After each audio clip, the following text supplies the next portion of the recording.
China's most incredible landscapes are often the most remote. In a new effort to protect these lands and bolster ecotourism, China has begun to create a national park system, and these parks are set to become some of the world's largest parks. As a nature photographer, I've had the privilege to explore some of these areas and document the wildlife and wilderness they protect. By last year, China had officially protected 18% of its land to remain undeveloped and wild. This is a major accomplishment after only creating its first nature reserve in the 1950s, 3/4 of a century after the beginning of America's national park system. Now, the amount of protected land in China even exceeds the US and will be completed by the new park system. The first 10 national parks are a targeted response to meet the yet unsolved problems that have lingered after China's now 70-year push to conserve its natural resources.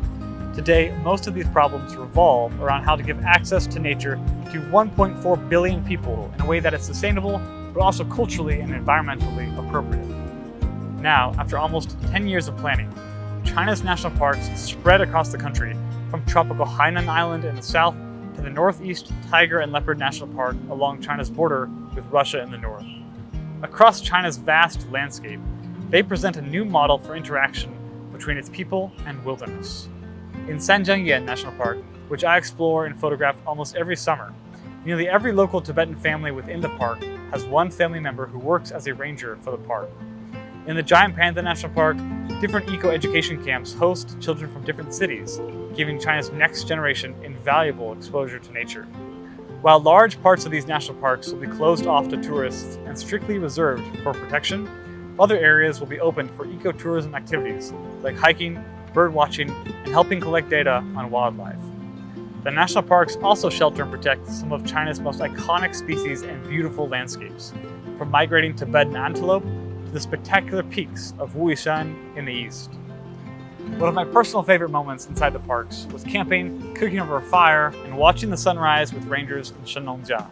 We can expect to see the first 10 national parks become official this year.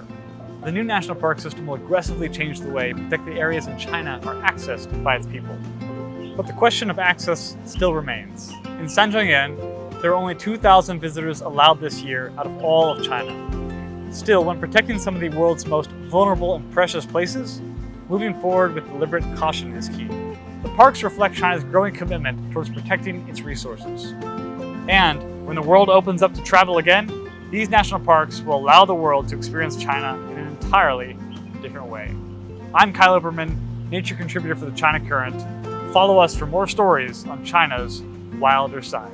I am James Chow. You're watching the China Current. Follow us on social media @the China Current.